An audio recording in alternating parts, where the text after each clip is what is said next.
Hello my dear friends. तो जैसे कि हमने लास्ट एपिसोड में देखा ही था कि हमारी हीरोइन का जवाब सुन के मिस्टर ये तो चिल्लाने लगते हैं कि हम तुझसे ये पूछ रहे हैं कि तुझे बचाने वाला 13 कौन था, ना कि ये कि कौन सा रॉकेट लॉन्च होने वाला है। और फिर वो उसे घूर कर देखने लगती है और कहती है कि बस बहुत हो चुका, तुमने अपना सवाल बोल दिया, अब मेरी बारी। और तभी वो घबरा जाता है कि अब ये क्या बोलने वाली है और इसकी तो टोन भी चेंज हो चुकी है। और फिर हमारी हीरोइन कहती है, आसमान में अगर दो बादल मिले तो उसे क्या कहते हैं और उससे सेंसेशन कौन सी बनती है। और ये बात सुन के मिस्टर ये तो कुछ नहीं कह पाते, मगर हमारे श्याओ मुंह बहुत ही आसानी से इसका जवाब देने लगते हैं। और ये सुनकर तो वो बहुत खुश होती है और फिर वो एक और सवाल करती है, और वो भी एक अजीबो गरीब सा, और जिसका जवाब हमारे हीरो और आसानी से देने लगते हैं। मतलब मिस्टर ये तो सोच रहे होते हैं कि कोई पढ़ाई की बातें कैसे कर सकता है यार पीने के बाद, और ये श्याओमू कितना एंजॉय कर रहा है इसके सवालों को। और फिर कुछ देर के बाद हम देखते हैं कि वो लोग घर पहुंच चुके हैं और हमारी हीरोइन कहती है, अब बाकी सवाल जवाब हम घर के अंदर बैठकर करेंगे, ठीक है, तुम दोनों अब अंदर आ जाओ।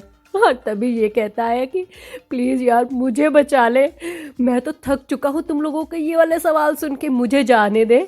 एक मुझे तुझ पर पूरा यकीन है, तू उसे हैंडल कर लेगा। मगर तभी हीरोइन चिल्लाकर कहती है, मैंने कहा ना यहाँ से कोई नहीं जाएगा जब तक हमारी कन्वर्सेशन खत्म नहीं हो जाती। और तभी मिस्टर ये कहते हैं कि सच में इसके अंदर कौन सा भूत आ गया है जो ये सब कुछ कर रही है। माय गॉड, अब तो मैं इसे छोड़कर भी नहीं जा सकता, मैं क्यों फंस गया हूँ। बेचारा आखिरकार अंदर आ ही जाता है और अंदर घुसते ही वो कहने लगता है कि हाँ अरे इसका बेडरूम, मैं इसके बेडरूम में जाके आता हूँ, हाँ उससे शायद मैं बच जाऊंगा और थोड़ी छानबीन कर लूंगा। हाँ तभी मिस्टर श्याओमू उसकी गर्दन को वहीं से पकड़ लेते हैं और कहते हैं कि तुम कहाँ जा रहे हो बच्चू, यहीं पर बैठो, हम दोनों साथ में बैठकर बातें करेंगे।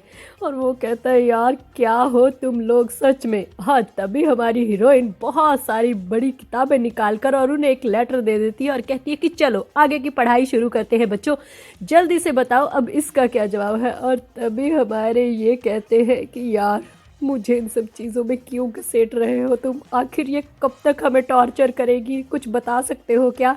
और तभी हमारी हीरोइन कहती है कि यहाँ पर कानाफूसी नहीं करनी, सुनाई नहीं दे रहा तुम्हें, मुझे ऐसे स्टूडेंट बिल्कुल पसंद नहीं है जो आपस में बातें करे। इसलिए अगर तुम लोग यहाँ से जाना चाहते हो या अपनी मनमानी करना चाहते हो तो पहले मेरे सवालों का जवाब दो, उसके बाद तुम जो करना चाहो तुम लोग कर सकते हो, कोई प्रॉब्लम नहीं है मुझे। हाँ तभी ये तो डर जाता और कहता श्याओमू मुझे इससे बचा ले प्लीज़ मेरे यार, मैं ज़िंदगी भर तेरा एहसानमंद रहूँगा, मुझे बहुत डर लग रहा है इस वाली हीरोइन से। और इससे पहले कि श्याओमू कुछ करते, हमारी हीरोइन के हाथ से एकदम से किताब गिर जाती है और उसकी आंखें बंद होना शुरू हो जाती हैं और वो नीचे गिरने ही वाली होती है कि तभी जैसे कि हर फिल्म में और हर मैंगा में होता ही है, हमारे हीरो भाग कर आते हैं और हमारी हीरोइन को पकड़ लेते हैं और कहते हैं कि लूमियान तुम ठीक तो हो ना, कहीं तुम्हें कुछ हुआ तो नहीं, हेलो लूमियान। मगर हमारी लूमियान तो तब तक सो चुकी होती है और फिर वो उसे अपनी बाहों में पकड़कर चलने लगते हैं उसके बेडरूम की ओर ताकि वो उसे आराम से लेटा सके। और वहाँ पर जाकर वो उसे लेटा ही देते हैं और हमारी हीरोइन बहुत ही ज़्यादा मासूम लग रही होती है। और तभी हीरो से देखकर कहते कि सच में मुझे नहीं पता था कि एक सिप दारू का तुम्हारी ये हालत कर देगा, मगर ये मज़ेदार था। और फिर कहता है कि गुड नाइट, अच्छे से स्वीट ड्रीम्स देखना, वो भी मेरे। और ये बोलकर हमारे हीरो वहाँ से निकल जाते हैं। और तभी वो कहता है क्या वो सच में सो गई, तुम्हें एक बार डबल चेक कर लेना चाहिए था। और फिर कहता है कि तुम इसके ख्याल में वो तो भूल ही गए हम जो काम करने गए थे, अब हम उस दुश्मन को पकड़ेंगे कैसे।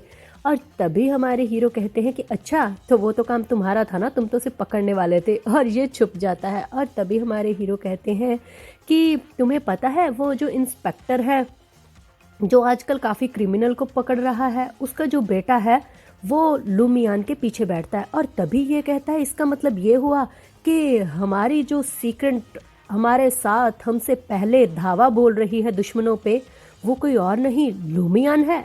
और तभी हमारे हीरो कहते हैं कि माफ़ करना दोस्त, मैंने लूमियान का नाम नहीं लिया, मगर ये नाम तुमने लिया है। और ये कहता है कि यार ये हमेशा मुझे क्यों फंसा देता है इन सब चीज़ों में, साफ साफ कहे ना कि लूमियान है या नहीं। और फिर ये कहता है कि तुम्हें क्या लगता है हमें अब इन्वेस्टिगेशन कहाँ से शुरू करनी चाहिए। और लुमियान तो कुछ बता ही नहीं रही। क्या तुम्हें सच में लगता है कि वो हमें कोई सुराग दे पाएगी कि उसकी मदद किसने की थी। और तभी हमारे हीरो कहते हैं कि तुम कुछ ज़्यादा ही दिमाग लगा रहे हो बच्चे, अब इन सब चीज़ों के बारे में सोचना बंद करो, थोड़ा रिलैक्स करते हैं, बाकी सब की चीज़ें सुबह देखेंगे। और अगले दिन हम देखते हैं कि हमारी हीरोइन अपने स्कूल में पहुंच जाती है अपनी बुक्स को लेकर, और बहुत ही प्यारी लग रही होती है और काफ़ी फ्रेश भी। और जब वो वहाँ पे जा रही होती है तो सू आ जाते हैं, मिस्टर सू, और कहते हैं कि लुमियान एक मिनट मेरी बात सुनो। और तभी हमारी हीरोइन उसे गुस्से से देखकर कहती है कि क्या हुआ, तुम्हारी मौत आई है क्या जो तुम मुझे पीछे से आवाज़ लगा रहे हो। और ये सुन के तो वो बेचारा वहीं पे खड़ा रह जाता है और फिर कहते हैं कि मुझे तुमसे बात करनी थी। तुम्हें पता है दादाजी गो का कंपटीशन करने वाले हैं, और मुझे तुम्हारी बहन शिनान ने बताया कि तुम पर कैसे बचपन में झूठा इल्ज़ाम लगाया गया था कि तुमने वो बॉटल नहीं जीती। तुम इस कंपटीशन में पार्ट लेके उन्हें जवाब दे सकती हो। मगर उन दोनों की ये बातें सुनकर तो लोग हंस रहे होते हैं और कहते हैं कि अरे ये मिस्टर सू का पोता यहाँ पर कभी लूमियान के साथ कभी शिनान के साथ क्या कोई चक्कर चल रहा है। और तभी इधर हमारे सू तो एक्सप्लेन कर रहे होते हैं, कहते हैं कि इससे तुम्हारी फैमिली तुम्हें समझने लगेगी, तुम्हें नहीं लगता तुम्हें उन्हें करारा जवाब देना चाहिए और वो तुम पर विश्वास करने लगेंगे। हाँ, तभी हमारी हीरोइन कहती है कि वो मुझ पर भरोसा करने लगेंगे, मगर तुम्हें शायद एक बात नहीं पता कि मुझे इन सब चीज़ों से कोई फ़र्क नहीं पड़ता कि वो मेरे बारे में क्या सोचते हैं, तो मैं पार्टिसिपेट नहीं करना चाहती। और तभी वो कहता है कि सच में अगर तुम्हें इससे फ़र्क नहीं पड़ता तो फिर किससे फ़र्क पड़ता है, वो तुम्हारी फैमिली है, तुम अपनी फैमिली के आगे अपने आप को साबित नहीं करोगी। तो हमारी हीरोइन कहती है वो कुछ भी सोचे, मेरा टाइम बर्बाद करना बंद करो। और तभी मिस्टर सू कहते हैं कि तुम्हें पार्टिसिपेट नहीं करना है, तुम्हें पता है मैं 3 मिलियन भी इसमें डाल रहा हूँ और वो मेरे खुद की कमाई के हैं। मैं स्टॉक मार्केट में हमेशा आजकल नंबर 1 पे आता हूँ। तुम्हें पता है आज मैंने फिर से कृषि स्टॉक में पैसा इन्वेस्ट किया है और वहाँ से मैं जितने पैसे भी जीतूंगा मैं वहाँ पर गो में देने वाला हूँ। और ये बात सुन के हमारी हीरोइन कहती है अच्छा तो कौन से स्टॉक में पैसे लगाए हैं तुमने, ज़रा मुझे ये तो बताना। और फिर वो बड़े ही खुश होकर बताता है कि मैंने YZ वाले स्टॉक पे लगाए हैं पैसे। और तुम बताओ अब तुम्हें मुझ पे यकीन आ रहा है ना कि मैं ये काम कर सकता हूँ। तो हमारी हीरोइन मुस्कुरा कर कहती है अच्छा अगर इनाम के पैसे तुम देने वाले हो तो मुझे कोई एतराज़ नहीं है तुम्हारे साथ पार्टिसिपेट करने में। चलो पार्टिसिपेट करते हैं, फिर पैसों का इंतज़ाम करके रखना। और तभी वो कहता है कि हाँ हाँ क्यों नहीं, मैं एक ग्रुप में ऐड हूँ और वहाँ पर जितने भी स्टॉक बताए जाते हैं वो हमेशा ऊपर ही चलते हैं। और हमारी हीरोइन कहती है वेरी गुड, तुम बिल्कुल सही जा रहे हो, तो फिर वहाँ पर कंपटीशन में मिलते हैं, तैयारी रखना अपने पैसों के साथ। और ये बोलकर हमारी हीरोइन वहाँ से निकल जाती है। और तभी मिस्टर सू सोचने लगते हैं कि लगता है मैंने इस पर इम्प्रेशन जमा लिया। वेरी गुड सू, अच्छा किया तूने। अब देखना, अब बस मुझे एक ही काम करना है, उस स्टॉक मार्केट में अपने पैसे देखने हैं कि कितने बन रहे हैं। और सबसे बड़ी बात ये कि अब आगे कौन सा ग्रुप में मैसेज आ रहा है स्टॉक में इन्वेस्ट करने का।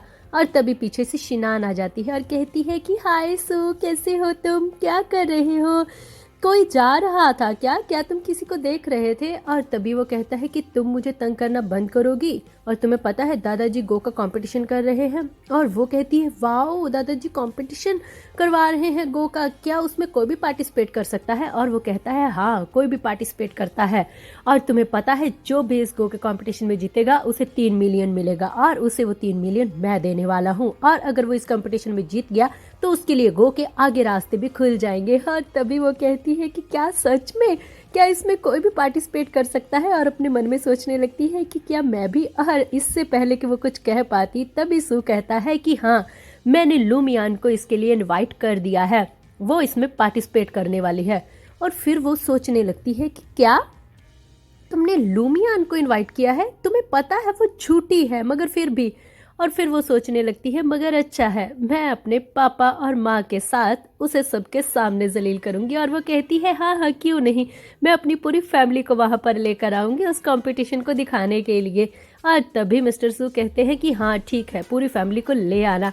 और वो कहती है हाँ फिक्र मत करो, मैं याद से लेकर आती हूँ।